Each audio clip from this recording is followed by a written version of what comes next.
She left on a Sunday. The morning light was soft, golden, and mercilessly peaceful. The kind of morning that mocks the chaos inside your chest. Her suitcase sat by the door, zipped and ready, while her eyes darted everywhere except mine. I stood there in disbelief, barefoot, clutching a half-empty mug of coffee that had gone cold in my hands. "I'm not happy," she said, voice trembling. He helps me see things clearly. You wouldn't understand." My throat felt dry. "He? You mean that guy from the retreat?" She hesitated. That hesitation was my answer. "His name's Aaron," she said softly, almost reverently. "He's not what you think. He's a teacher, a spiritual guide. He's helping me find myself." I stared at her, stunned. "Find yourself? By leaving your husband?" She flinched, but her resolve held. "You don't get it, David. He makes me feel seen. Like I matter again." I wanted to scream, to shatter something, but all I could do was laugh.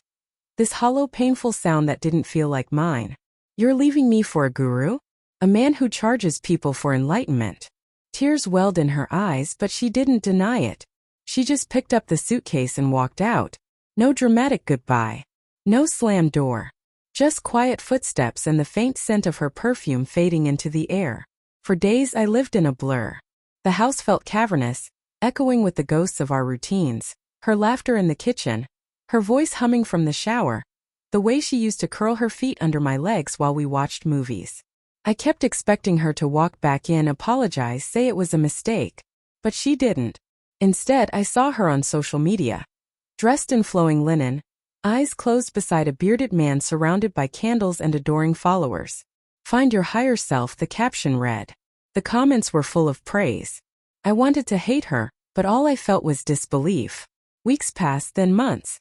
I stopped checking her accounts, stopped answering friends' questions, stopped trying to rationalize something that had no logic. And just when I had started to rebuild the smallest fragments of peace, she called. It was late, close to midnight. Her name flashed on my phone, and for a moment I couldn't move. When I finally answered, her voice came through soft and trembling. "David," she whispered, "I made a mistake." I didn't say anything. I could hear the wind on her end, the faint hum of traffic. "Can we talk?" she asked. I wanted to hang up. I wanted to say she didn't have that right anymore. But curiosity, or maybe weakness, won. When she arrived the next day, she looked nothing like the woman who'd left. Her hair was tangled, her eyes hollow, her frame thinner than I remembered. She stood at the door, clutching her bag like a refugee from a war I didn't understand. "Can I come in?" she asked. I stepped aside. The house smelled of dust and disuse. She walked through it slowly, fingers grazing the furniture like she was rediscovering a memory. "Tea?" I asked, more out of habit than kindness. She nodded. When I handed her the mug, her hand shook. "Thank you," she said, her voice small. We sat at the table where she'd once told me she was leaving.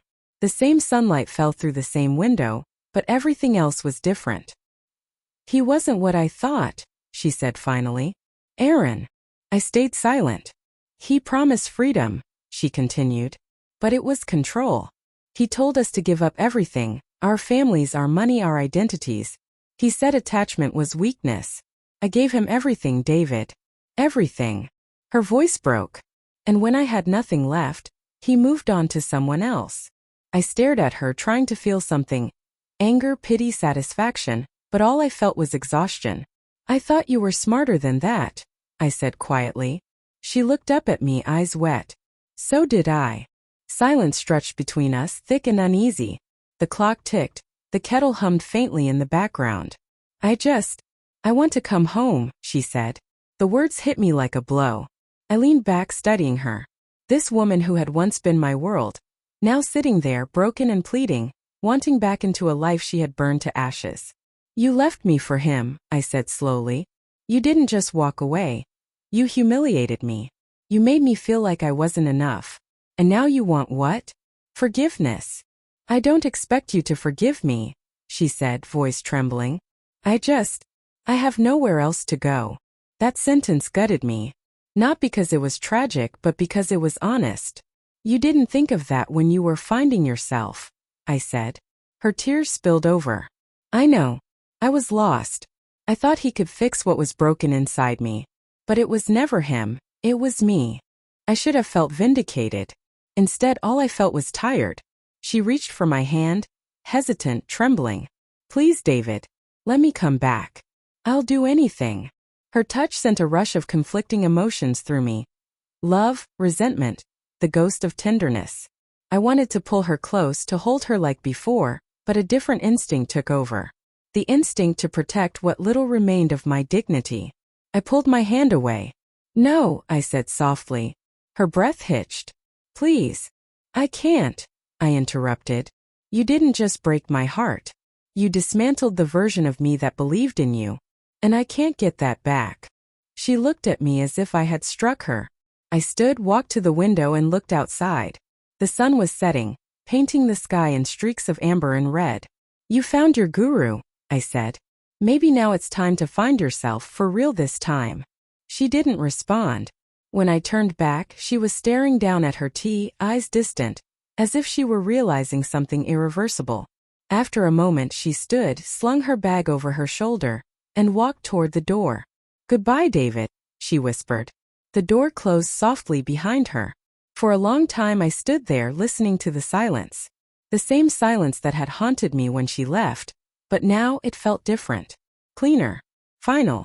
Weeks later I got a letter from her. No apology, no plea. Just a single line.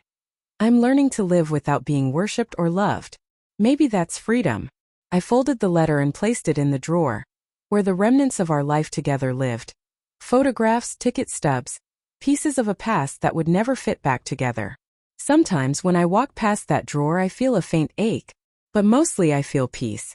Because love, I've learned, can survive a lot of things but not idolatry. And in the end she didn't just lose me. She lost herself trying to belong to someone who promised salvation. And maybe the cruelest part of all is this. She was always searching for meaning, while I was right there quietly loving her, offering something real. But in her quest for enlightenment, she forgot the simplest truth. Devotion isn't found in a guru's shadow. It's found in the light of someone who stays when you fall apart.